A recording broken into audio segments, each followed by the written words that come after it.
So it's Star Trek! But the big difference is, the original series was taking itself and its stories seriously.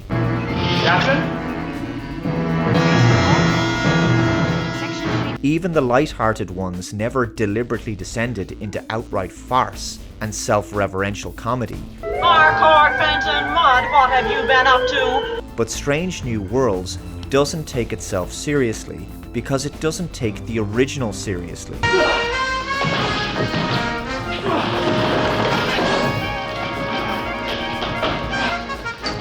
I'm Captain Kirk! The original series was taking itself and its stories seriously.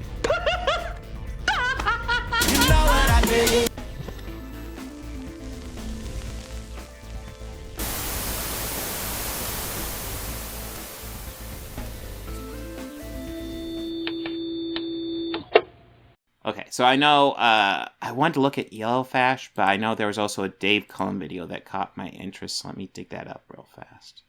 Oh, that's right. I thought that was weird. So apparently it's a new low, and it's the Star Trek Strange New Worlds musical episode with the Klingons, and we'll go a bit more into it, but like I thought the musical episode it didn't thrill me. It wasn't great, but it had its moments, and I thought the Klingon segment was probably the funniest. Having Klingons do a brief musical number was fucking gold. But let's see what Dave Cullen's great take is. Recently, Major Grin did a very good edit where he took footage from the new Star Trek Strange New Worlds musical episode, Subspace Rhapsody, and he put it to the 1987 parody song Star Trekkin' by The Firm. You know the song, Star Trekkin' Across the Universe. And then for the shockingly cringe bit in the episode with the Klingon boy band... I like how he calls it shockingly cringe. The whole point was that they're Klingons and they have to dance and do a musical performance because of this subspace rupture that is influencing all of them. It was a joke. He inserted another parody song, Klingon Style, by Comediva, which is obviously a parody of Gangnam Style. And both tracks actually fit the Strange New Worlds episode perfectly. Why? Because, like those parody songs, Strange New Worlds feels more like a parody or spoof of Star Trek itself. So, well, it was a comedy episode, because Star Trek does have comedy episodes. You're aware of that, right? I'll leave Major Grin's edit linked below for you to check out. But I think edits like that are very important because they actually help people to wake up a little bit so they can see the wood for the trees again. Because I think some people have seriously lost objectivity when it comes to modern Star Trek. Objectivity? What does that even mean? Lost objectivity when it comes to modern Star Trek? I guess we'll give Dave here a chance to convince me of what objectivity when looking at modern Star Trek means. And I want to also echo some of the sentiments of Robert Meyer Burnett when he was... Oh yeah, because totally not chud Robert Meyer Burnett. Okay. ...talking about this Subspace Rhapsody episode recently, specifically about the views that some modern audiences now have towards the original Star Trek series. For many people, the original series is no longer watchable. To them, it's outdated, it's very 60s, cheesy. The costumes, the primitive sets, the lighting, the shooting style of the show, it all seems primitive, camp, a little bit hokey. The reality is... So, if you've been paying attention, my daughter has been doing Star Trek streams with myself and a couple other YouTubers.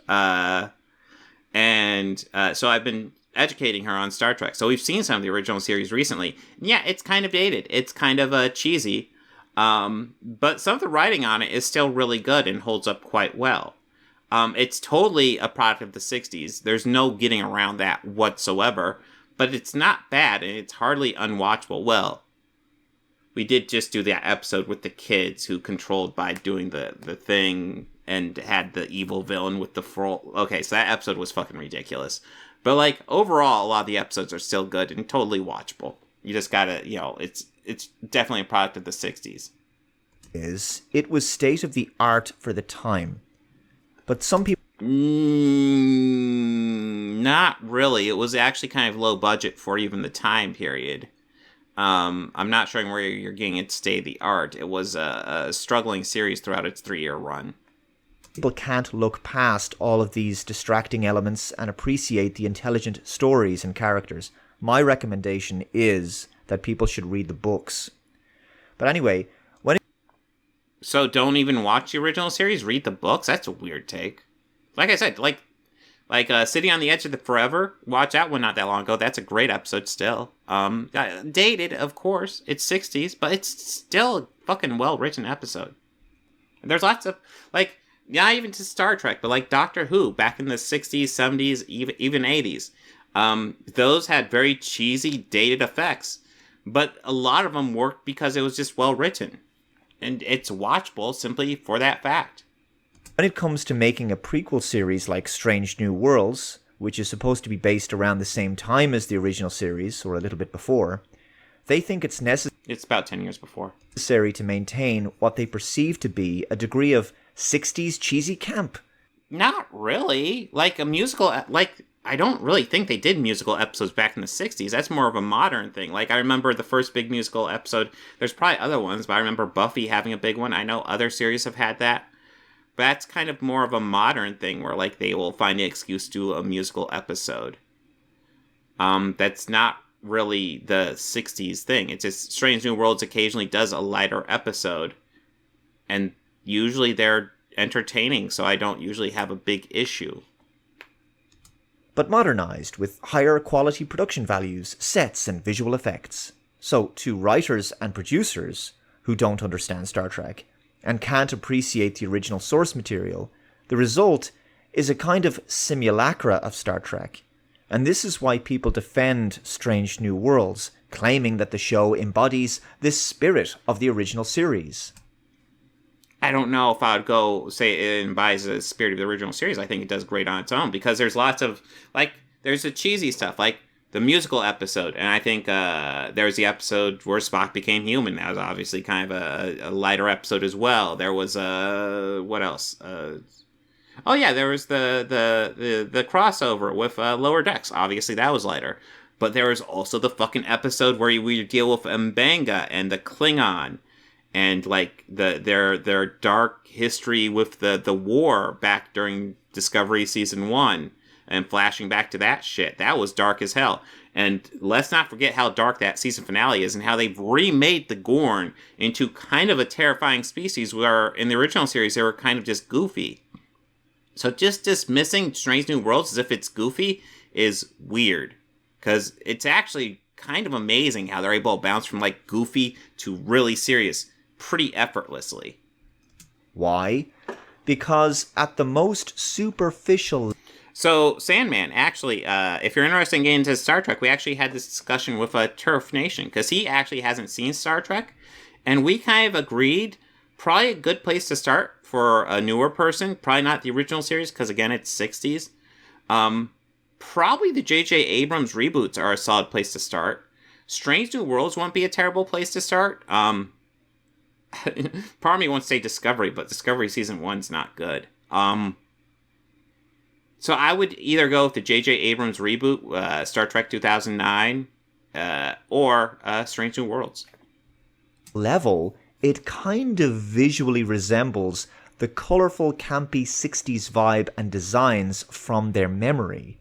Yes, but it's not obviously not the same. Obviously, it has a much bigger budget. It's much more elaborate.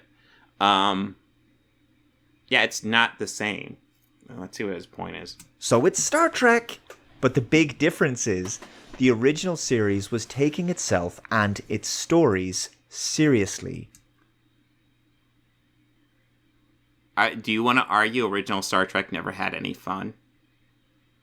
Are you arguing original Star Trek never did any corny, dopey stuff? Have you seen any episode with Harry Mudd? Have you seen literally one of the most classic episodes, The Trouble of Tribbles? A comedy episode. Because there are comedy episodes throughout all of Star Trek's run. So this argument that, like, comedy doesn't exist before Strange New Worlds in Star Trek is laughably dumb, dude. Laughably dumb. Even the light-hearted ones never deliberately descended into outright farce. And are you arguing that Strange New Worlds goes into outright farce? Hell, I would argue even Lower Decks doesn't go into farce, which is kind of impressive because it Lower Decks has lots of fun with the Star Trek canon, but it does so pretty respectfully. And self-referential comedy. But Strange New Worlds doesn't take itself seriously because it doesn't take the original seriously, and that's why it's broken the fourth wall on multiple occasions. Subspace Rhapsody was clearly inspired by the Buffy the Vampire Slayer musical episode Once More with Feeling, and this has been... Well, I mean, there's been other... I don't remember off the top of my head, but I know there's been other musical episodes of series. Admitted. There's even an exchange in the episode about bunnies, which is a reference to Anya's bunny song from Buffy. So you can see the... I did not know that. ...kind of creative inspiration these writers draw from. Buffy was a decent show, but it only ran from 1997 to 2003. It had 7 seasons. I would consider that a pretty big success, so I'm not sure what your argument is there. It wasn't highbrow, cerebral science fiction. It's a fantasy series about a teenage girl killing vampires. It's... what? It's actually really good, too. The original Buffy series... Listen, Joss Whedon's a piece of shit. I will give you guys that. But, like, he's a good writer. Nor was it meant to be. It was aimed at a different audience demographic to Star Trek fans, even though there was... So, therefore, they're not allowed to draw any inspiration from it? What? You do know there was some crossover writers between Buffy and Star Trek as well. Did you know that? Like, what is it? What is your point, man? Of course, crossover. If anything, Buffy had more to learn from a long-running sci-fi franchise like Star Trek, rather than the other way around. But this might explain why the characters on... Dude, it's not a one-way street. They're going to get inspiration from each other. Dude, like, so, Star Trek existed in the 60s. Part of George Lucas's inspiration for Star Wars was Star Trek, and obviously you got the Flash Gordon series and all that, but it was also partially Star Trek, and based on Star Trek, he was able to get Star Wars off the ground. Now, with Star Wars off the ground being a big hit, studios were looking for sci-fi franchises, so therefore they resurrected Star Trek in a movie form based on the success of Star Wars. These things are not one way. On modern Trek all seem to speak with contemporary millennial Valley Girl dialogue completely inappropriate for Starfleet officers in the 23rd century. I'm going to need a resource for that. Valley Girl dialogue? What are you talking about? What? The Klingon boy band scene manages to give us a new low that I could never have thought was possible, but we are only a few... It was a joke. It was literally a joke in a joke episode. Like, it's a comedy episode. And like I said, like the musical episode didn't thrill me, but it was fine. Weeks off the back of a crossover with an animated comedy Star Trek series inspired by Rick and Morty, so it probably shouldn't have been all that surprising that the series has now managed to stoop even lower. I think what's even more depressing is that a lot of the fan base seem to be lapping up this musical episode. Like I said, I wasn't thrilled by the musical episode, but like I enjoyed it overall. I thought the episode before it was amazing, and the episode after it, like the drama ones they did before and after it, were fucking phenomenal. And it's at this point I can finally see that I am very much divorced from the mindset of most Trek fans these days. But I think... Oh yeah, we'll try. We'll cry rivers for you, dude. The issue is, people don't understand the long-term effects of culture. So your argument is, hey, all these people like Star Trek and I don't, and I'm going to make the case that I'm right and they're wrong? Cultural stagnation and decline. Paul Joseph Watson has done some very good videos on the decline of modern architecture and how oppressive, brutalist and demoralizing it's become when compared to inspiring classical architecture which was designed to complement nature. And I think art and pop culture have been following a similar trend in a way. They've declined so much that they now play to the lowest common denominator. Another comparison I would liken it to would be the decline in quality of our food.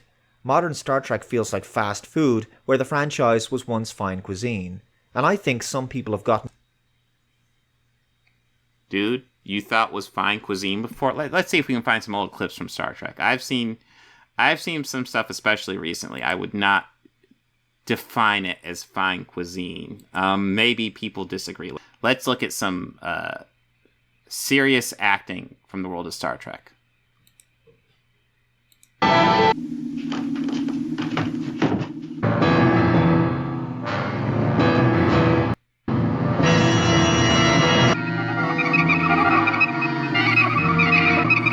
Yeah, a lot of this is from Enemy Within. God, he was so cheesy in that one.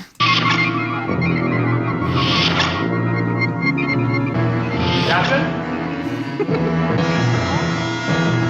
Section 3 officers, please. What can I do for you, Jim? I said give me the brandy!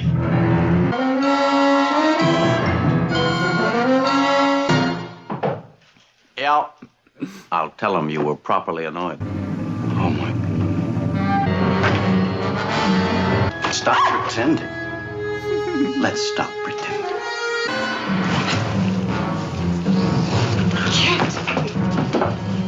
Just a minute, James. Just a minute.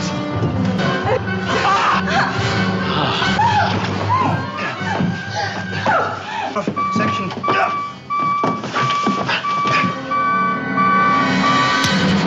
Me.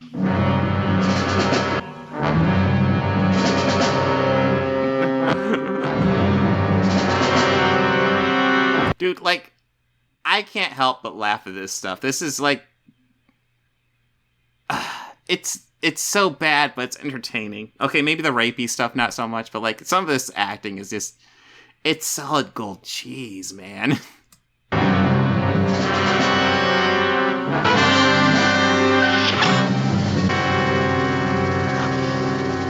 Look at my face. Yes, I do know that, Mr. Spock. The imposter may be identified by scratches on... In case you're wondering, this is the episode where there's like an evil clone of Jim, and the way you recognize him is the evil clone wears eyeliner. on his face. Repeat, the imposter is not to be injured. Now remember, this is the 1960 series where Star Trek was supposed to be taken very seriously, guys. This is serious stuff right here.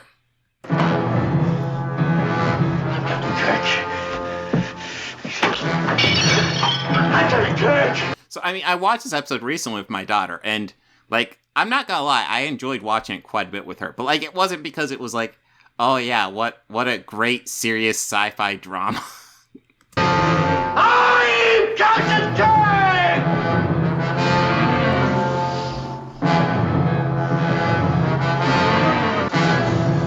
I'm Captain Kirk. How you been? Fine, sir.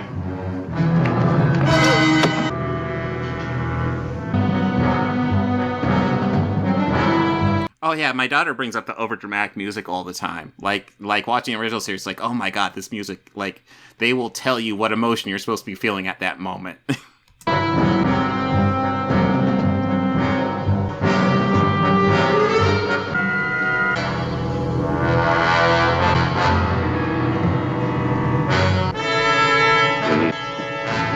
I need you.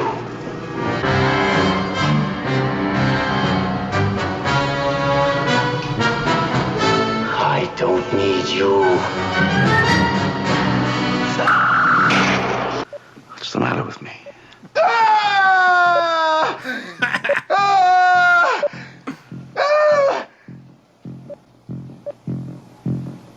Here's my hand.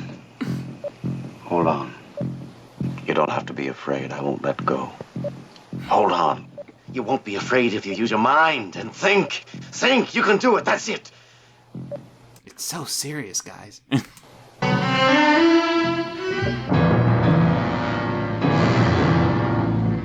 I'm sorry, in some of this stuff, they had to know they were being goofy. Like, there's no way they were doing this and be like, oh yeah, this is dark and gritty shit.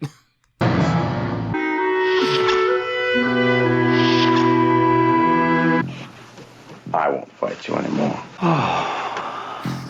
I feel so weak.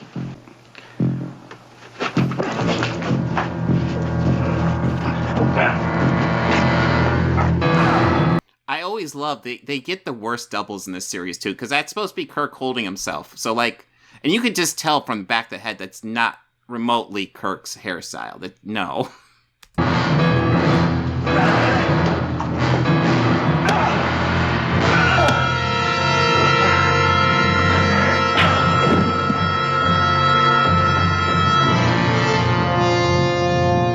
You know who I am. Farrell. James. Well, according to Dave Cullen, all the original series Star Trek before Strange New Worlds treated itself seriously. So this is meant to be a serious episode, apparently. Grab him, he'll destroy the ship. I'm the captain. Don't you understand? I'm captain of the ship. It's my ship. My ship. It's mine. I'll kill you. Can half a man live? Then we'll both die. I'm having fun with this. I'm hoping it's clear for copyright. It seems like it has lots of little edits, so I think it is, but... Please, I don't want to. Don't make me. Don't make me. I want to go back. Please. I want to live. You will. Both of us. I want to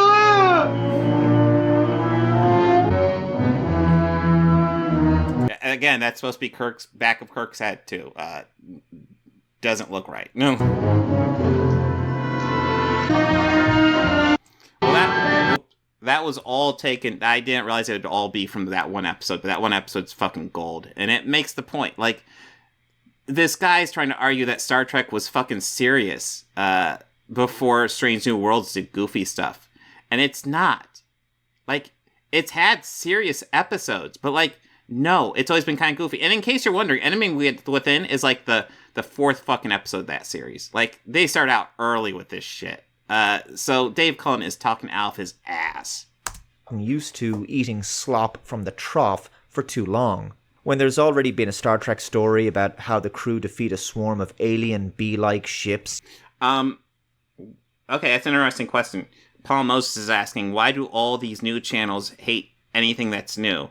Well, mainly it has to do with, like, anything like that's been around for a while, is kind of already kind of accepted into pop culture. It's going to be tough for them to go after it, so they have to treat it like it's all gold. Because, we all know stuff like, Terminator 2 and Aliens, these guys would jump on if they came out today. Because there's tons of woke crap in those movies, by their definition. And there's a ton of woke crap in the original series of Star Trek that we were just watching as well. And so if they came out nowadays, they would jump on it just like they do the new stuff. Why they go after the new stuff is because there's not as set in cultural idea behind it, so it's an easier target.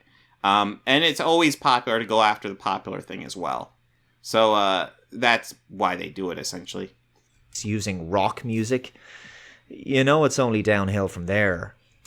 Okay, Star Trek Beyond was actually one of the better ones. Okay, so, like, I recommend starting with Star Trek 2009 as, like, an intro if you want to get into it nowadays.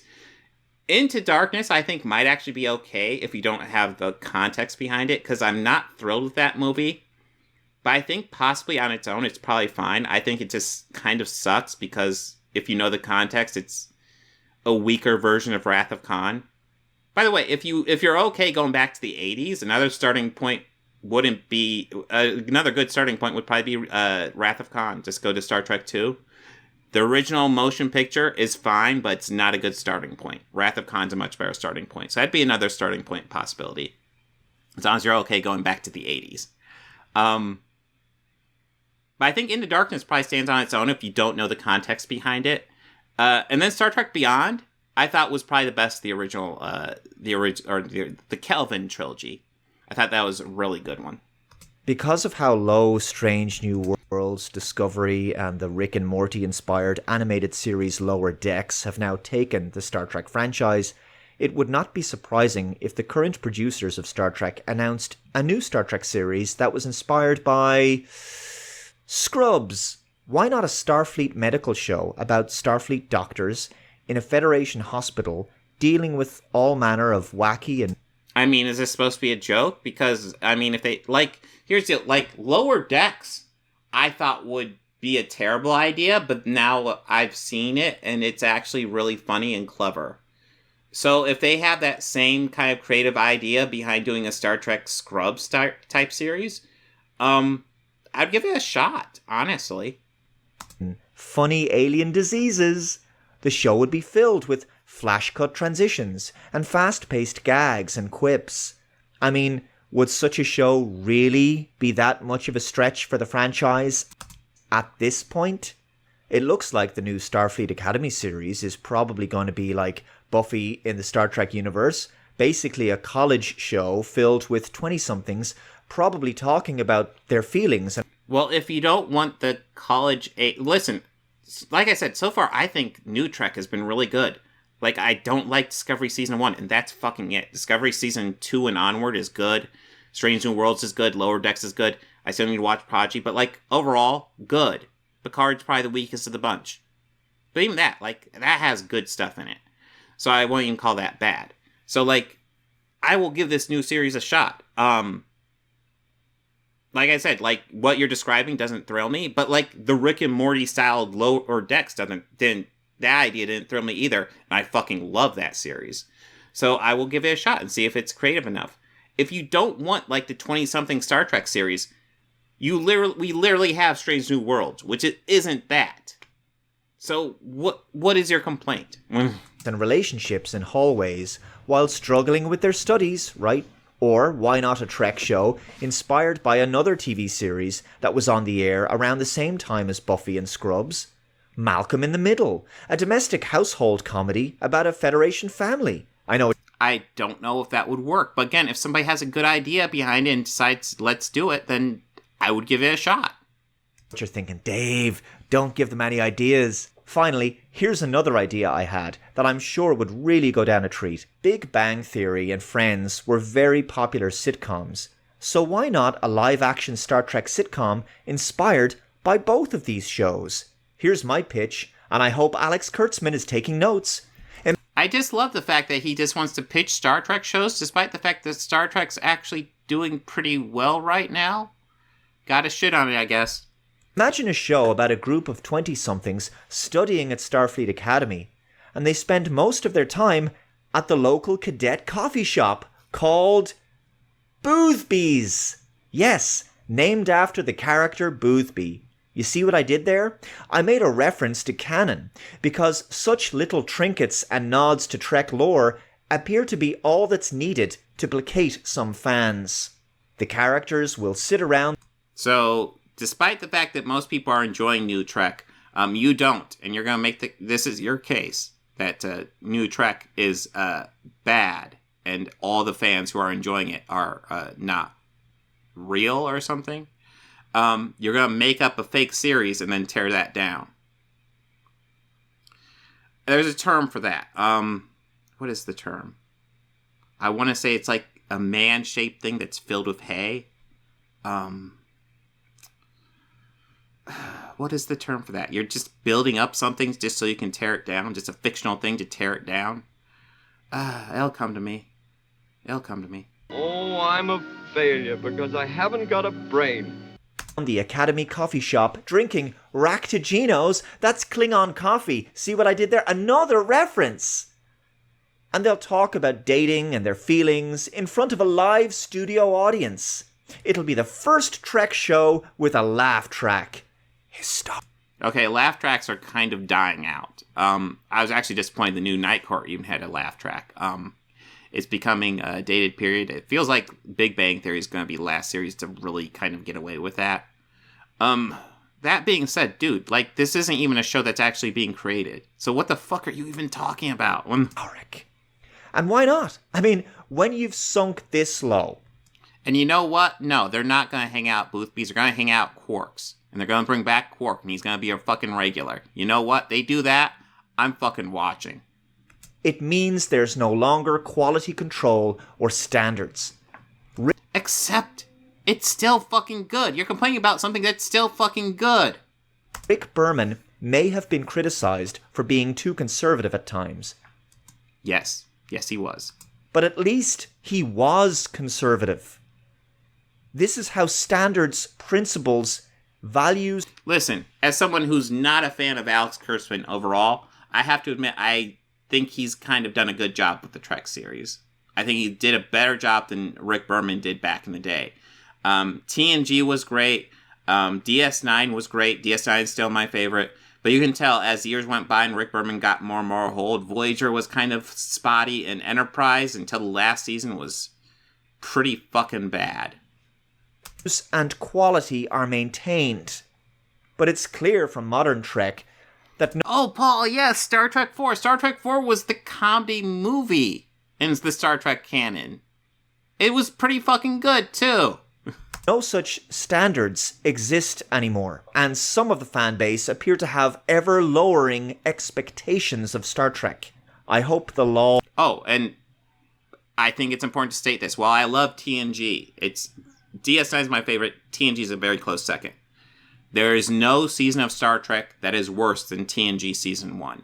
TNG Season 1 was dog shit. Walls were worth it, folks. And I don't care how my critics think I sound, that I'm being negative, or negative for the sake of it. It's just typical. The gaslighting from these... Well, essentially, your whole argument is, hey, I didn't like the musical episode, so I'm going to make fun of them for a series that was never fucking made. Kinds of people is extraordinary. Because Star Trek has never done lighter episodes, ever. It's always been a dark and gritty series. Ordinary. An insultingly garbage spoof-like product is put out there and packaged with a Star Trek label on it. And I'm supposed to lap up this slop and be grateful, lest I be called negative or a gatekeeper who's talking down to other people and telling them what they should like. No.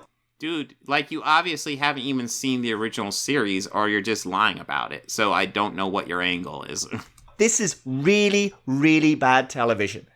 And unlike some of these people, I clearly still have standards. It says a lot more about the people praising this dreck. And yes, I will be negative. Absolutely. I kind of want to see if we can get some here. Hold on. I will be, as anyone should be, when it comes to cultural wait, what? Vandalism of any sort. Oh, cultural vandalism. Yes, because the original series was a perfect work of art, guys. Never was there a bad episode in the original series. It was always dark and gritty and serious, and I can't believe they're actually doing a lighter episode of Star Trek. To these people defending this, what does it matter if a beautiful Gothic library is demolished and replaced with a hideous Borg cube-like monstrosity? What's the difference? I mean, what does it matter? Okay, so obviously in this, old Star Trek, and I'm going to assume by old Star Trek you mean Enterprise and before. Because I think it's worth pointing out, when TNG came out, lots of people had the same complaints you have about New Trek right now. It's the same shit. And Next Generation of Star Trek, they'll be the same shit as well. But somehow, the original series, TNG, Deep Space Nine, Voyager, Enterprise, they're all the beautiful Gothic cathedral, and they're getting knocked down for the new stuff. With the problem being, how is it getting knocked down? Because it's still there.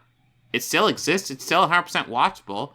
TNG's remaster isn't even that old. I would argue my biggest issue is that they aren't remastering Deep Space Nine, and Voyager for that matter. Remaster them all. Species 8472, using that 90s style CGI, looks very dated. But the old stuff still exists, bro.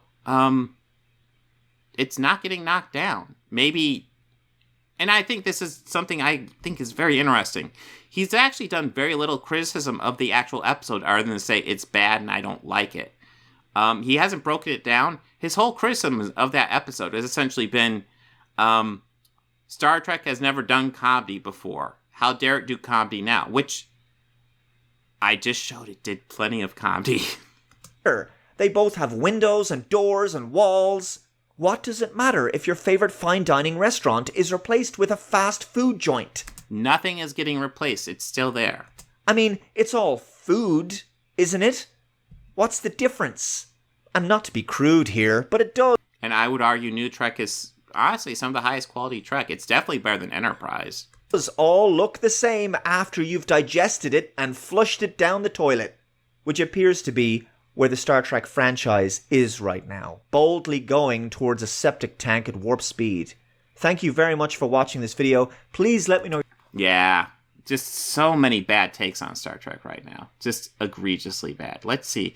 I kind of want to see if I can get, like, we saw best of essentially Enemy Within and William Shatner. I want to see if we can get something else like that to wrap this up with, because, yeah, it's a good question. I wonder if he thinks there's no copy in Star Wars either, because there's plenty in copy of all this stuff. Let's see.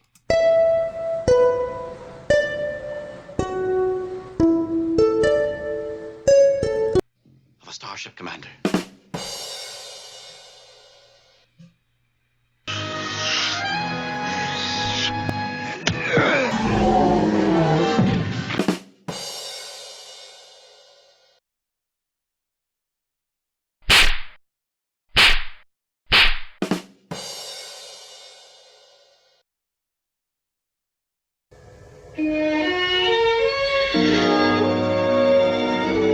Lungs filling there again.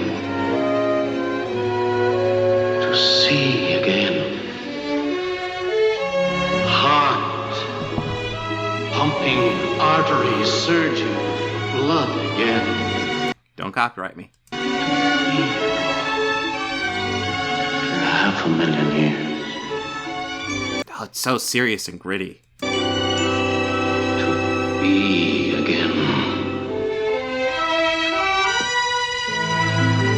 So serious, guys. The captain has an excellent body, Dr. McCoy.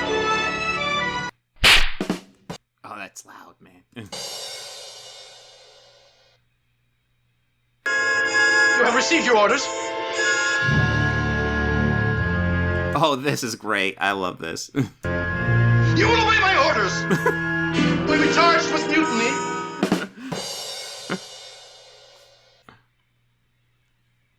I've lost command. I've lost the Enterprise. Well, here's the crazy thing about William Shatner. He's not a great actor unless you get a really good director out of it with him. If you watch some of the movies, like pretty much Star Trek, actually a lot of the movies, because Nimoy got a good performance out of him occasionally. Nicholas Meyer could get great performances out of him. So he has the capability of being a good actor, but like he also has a tendency to go to cheese unless the director is strong enough to guide him.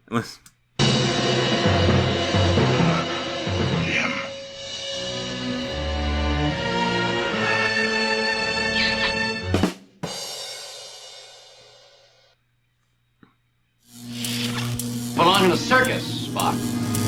Not a starship. Right next to the dog-faced boy. Leonard Nimoy just like, oh god damn it, why would he give me that performance?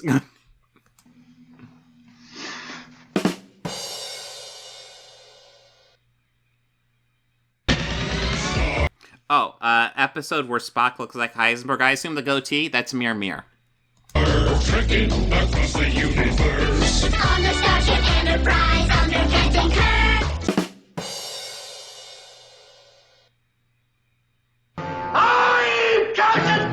I have not seen American Psycho 2. Was he in that one? I kind of want to watch that one now.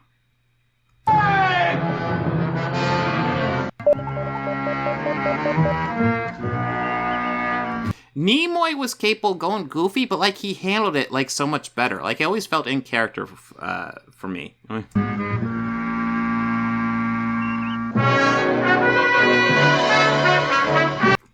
Okay, listen. Star Trek has always had a goofy side to it. Anybody arguing that doesn't have a goofy side is lying. Or just doesn't know what the fuck they're talking about and talking out their ass.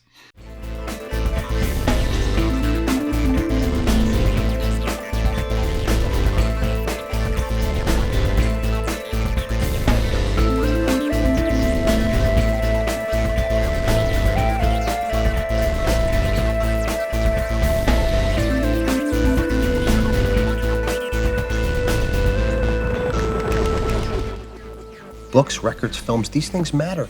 Call me shallow. It's the fucking truth.